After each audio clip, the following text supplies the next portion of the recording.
Factory Islamic में आप लोगों का स्वागत है। इस टाइप की वीडियो देखने के लिए हमारे चैनल को सब्सक्राइब करें। रमज़ान शरीफ मुसलमानों के लिए अल्लाह ताला का एक नायाब तोहफा है। अगर आप भी इस बात को मानते हैं तो आप इस वीडियो को एक लाइक करें। प्यारे दोस्तों, याद रखें, हर मुसलमान मर्द और औरत जो बालिग हो, जो अपने होशो हवास में हो, उस पर रमज़ान के रोज़े फ़र्ज है, यानी कि उसके लिए रमज़ान के पूरे महीने के रोज़े रखना ज़रूरी है। और कोई इनकी फजीलत का इनकार करता है तो वो काफिर है और बिना वजह रोज़ा छोड़ने वाला सबसे बड़ा गुनहगार भी है। प्यारे दोस्तों, आज की इस वीडियो में हम आपको बताने वाले हैं ऐसे 9 लोगों के बारे में जो अगर रमज़ान के महीने में रोज़े ना रखे तो उनको कोई गुनाह नहीं होगा। यानी कि इन 9 लोगों को रमज़ान के महीने में रोज़ा ना रखने की छूट है। इसीलिए आज का ये वीडियो आप सभी के लिए बहुत ही खास है। अगर आप इन 9 लोगों के बारे में जानना चाहते हो तो आप हमारी इस वीडियो को आखिर तक ज़रूर देखें और मेहरबानी करके इस वीडियो को सवाब की नीयत से शेयर कर दें ताकि रमज़ान में हर एक मुसलमान के पास ये वीडियो पहुंच जाए। नंबर 9, नाबालिग बच्चा। प्यारे दोस्तों, जैसा कि आप सभी को मालूम है कि रोज़ा हर उस इंसान पर फ़र्ज है जो बालिग हो और अपने होशो हवास में हो। इसका मतलब यह है कि रोज़ा नाबालिग पर फर्ज नहीं है। अगर कोई नाबालिग बच्चा रोज़ा ना रखे तो उसको कोई गुनाह नहीं होगा, यानी कि उसको रोज़ा ना रखने की छूट है। लेकिन कोई बच्चा अपने 10 साल की उम्र को पहुंच जाए और उसमें रोज़ा रखने की ताकत आ जाए तो उसको चाहिए कि वो रोज़ा रखना शुरू कर दे। नंबर 8, जिसकी जान जाने का खतरा हो। दोस्तों, अगर कोई शख्स किसी के पास अपने हाथ में तलवार लेकर आ जाए और कहने लग जाए कि तुमने रोज़ा रखा तो मैं तुम्हारी गर्दन उड़ा दूंगा या फिर मैं तुम्हें मार दूंगा, इस तरह से अगर किसी की जान का खतरा आ जाए तो ऐसी सूरत में इंसान रोज़ा छोड़ सकता है। यानी कि जब ऐसी सूरत पैदा हो जाए तो अब उसके लिए रोज़ा ना रखना जायज़ है। लेकिन इस वजह से उसके जो रोज़े छूट रहे हैं उसको चाहिए कि वो छोड़े हुए रोज़ों को बाद में यानी कि उनको कज़ा कर ले। नंबर 7, मुसाफिर का होना। प्यारे दोस्तों, मुसाफिर कहते हैं उस शख्स को जो सफ़र में होता है। ऐसा शख्स भी अगर सफ़र की हालत में है तो वो रोज़ा ना रखे तो उसको कोई भी गुनाह नहीं होगा। यानी कि मुसाफिर के लिए भी रोज़ा ना रखने की छूट है। मगर अब यहाँ पर एक बात आती है कि सफ़र कैसा होना चाहिए। तो हम आपको बता दें कि जो सफ़र 42 किलोमीटर से दूर का हो और कम से कम 15 दिनों की नीयत करके घर से निकला हो तो ऐसे मुसाफिर के लिए रोज़ा ना रखने की छूट है। लेकिन जब उसका सफ़र पूरा हो जाए तो फिर उसके लिए रोज़ा रखना ज़रूरी है। यहाँ पर एक बात और याद रखें, अगर कोई शख्स सफ़र की हालत में है, अगर वो ये कह दे कि मैं तो रोज़ा रखूँगा, मेरा सफ़र तो आराम का है, तो याद रखें ऐसा शख्स भी सफ़र की हालत में रोज़ा रख सकता है, उसका रोज़ा हो जाएगा। और बेहतर भी यही है, अगर सफ़र आराम का है तो रोज़ा रख लेना चाहिए, लेकिन अगर ना भी रखे तो कोई गुनाह नहीं होगा। नंबर 6, पागल या दीवाना आदमी। दोस्तों, छठा आदमी वो है जो पागल हो गया हो, यानी कि जिसका दिमाग खराब हो गया हो, जो अपने आपे से बाहर हो गया हो, जो बहकी बहकी बातें करता हो, अचानक बेहोश हो जाता हो।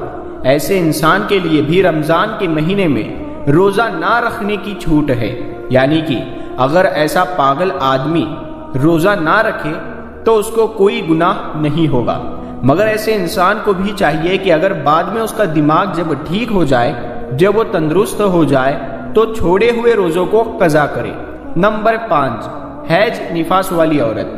प्यारे दोस्तों, हैज निफास के बारे में तो आप सभी लोग जानते ही होंगे।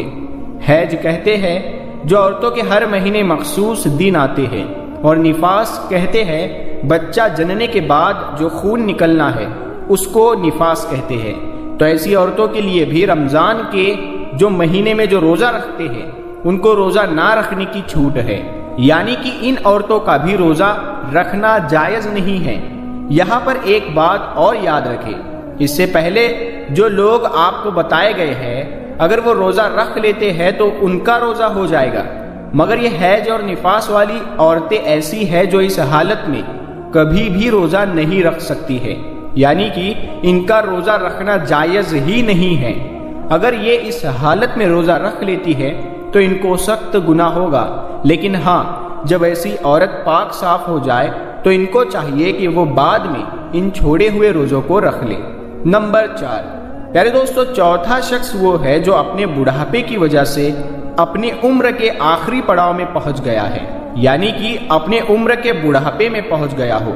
اگر کوئی شخص اتنا زیادہ بوڑھا ہو گیا ہو کہ وہ اپنے بڑھاپے کی وجہ سے اپنی جگہ سے اٹھ نہیں سکتا اور وہ بیٹھ بھی نہیں سکتا، اگر کوئی شخص اپنے بڑھاپے کی وجہ سے اتنا زیادہ کمزور ہو چکا ہے کہ اس میں روزہ رکھنے کی بالکل بھی طاقت نہ بچی ہو، تو ایسا شخص بھی اگر رمضان کے مہینے میں روزہ نہ رکھے گا تو اس کو کوئی گناہ نہیں ہوگا، یعنی کہ ایسے بوڑھے شخص کے لیے بھی روزہ چھوڑ دینا جائز ہے۔ مگر یاد رکھے ایسے بوڑھے شخص کے لیے بھی فدیہ کا مسئلہ آتا ہے، تو اس کو چاہیے کہ وہ اپنا فدیہ ادا کرے، یعنی کسی غریب مسکین کو 2 وقت کا بھر پیٹ کھانا کھلائے۔ نمبر 3، دودھ پلانے والی عورت۔ پیارے دوستو، ہم آپ کو بتا دیں کہ یہ دودھ پلانے والی عورتیں پہلے ہوا کرتی تھی، جن کو دائی کہا جاتا ہے۔ تو یہ کسی کے بچے کو پیسوں کے لیے اپنے ساتھ لے جاتی تھی اور 2 سے 2.5 سال تک دوسرے کے بچوں کو اپنا دودھ پلاتی تھی، یعنی کہ وہ دودھ پلانے کی ٹھیکیداری لیتی تھی۔ ایسی عورتوں کے لیے بھی رمضان کے مہینے میں روزہ نہ رکھنے کی چھوٹ ہے، جو بچے کو دودھ پلاتی ہے۔ مگر یہ سلسلہ آج کے زمانے میں تو رہا نہیں، اسی لیے اب جو ماں اپنے بچے کو دودھ پلاتی ہے اور اس کو کوئی ماہری ڈاکٹر یہ کہہ دے کہ اس نے اگر روزہ رکھا تو اس کے بچے کو کوئی نقصان ہوگا، تو ایسی عورت رمضان کے مہینے میں روزہ چھوڑ سکتی ہے اور اس کو اس کا کوئی گناہ نہیں ہوگا۔ لیکن ایسی عورتوں کو بھی چاہیے کہ وہ بعد میں اپنے چھوڑے ہوئے روزوں کو قضا کر لے۔ نمبر 2، پیارے دوستو، دوسرے نمبر پر ہے حاملہ عورت، یعنی کہ پریگنینٹ عورت۔ پیارے دوستو، جس عورت کے پیٹ میں بچہ ہو، یعنی کہ جو حاملہ ہو، پریگنینٹ ہو، اگر ایسی عورت کو اور اس کے بچے کو جان جانے کا خطرہ ہو تو ایسی عورت بھی رمضان کے مہینے میں روزہ چھوڑ سکتی ہے۔ ایسی عورتوں کو بھی کوئی گناہ نہیں ہوگا، یعنی کہ ایسی عورتوں کے لیے بھی روزہ نہ رکھنا جائز ہے۔ لیکن یاد رکھے ایسی عورت بھی اپنے چھوڑے ہوئے روزوں کو بعد میں رکھ لے، یعنی کہ جب اس کی صحت تندرست ہو جائے تو اس کو وہ چھوڑے ہوئے روزوں کو قضا کرنا ہوگا۔ اس کے علاوہ اگر کوئی عورت حاملہ ہے، پریگنینٹ ہے، اور ایسی عورت کو کوئی ماہر ڈاکٹر یہ کہہ دے کہ اگر وہ روزہ رکھ لیتی ہے تو اس کے یا اس کے بچے کو کوئی بھی نقصان نہیں ہوگا، تو ایسی عورتوں کے لیے بھی روزہ رکھنا ضروری ہے۔ نمبر 1، بیمار آدمی۔ پیارے دوستو، سب سے پہلا انسان ہے بیمار آدمی، یعنی کہ ایسا انسان جو سخت بیمار ہو۔ ایسے انسان کو رمضان کے مہینے میں روزے نہ رکھنے کی چھوٹ ہے۔ اگر ایسا بیمار آدمی روزہ نہ رکھتا ہے تو اس کو کوئی گناہ نہیں ہوگا۔ اب یہاں پر بات آتی ہے کہ ایسی کون سی بیماری ہے جن میں روزہ رکھنے کی چھوٹ ہے، تو ہم آپ کو بتا دیں یہاں پر ان بیماریوں کی بات نہیں ہو رہی ہے جو نارمل لوگوں میں ہوتی ہے، جیسے کہ اگر کسی کے گھٹنے میں درد ہو گیا، سر میں درد ہو گیا، یا پھر کسی کو سردی زکام ہو گیا اور اس نے روزہ چھوڑ دیا، تو ایسا کرنا بالکل جائز نہیں ہے۔ ایسے لوگوں کو روزہ رکھنا بالکل ضروری ہے۔ یہاں پر بیماری سے مراد ان بیماریوں میں سے ہے جن میں انسان کی جان جانے کا خطرہ ہوتا ہے۔ اب آپ یہ سوچیں گے کہ ہمیں اس بات کا کیسے پتا چلے گا کہ کون سی بیماری میں جان جانے کا خطرہ ہوتا ہے؟ تو ہم آپ کو بتا دیں، اس بات کا آپ کو ایسے پتا چلے گا، اگر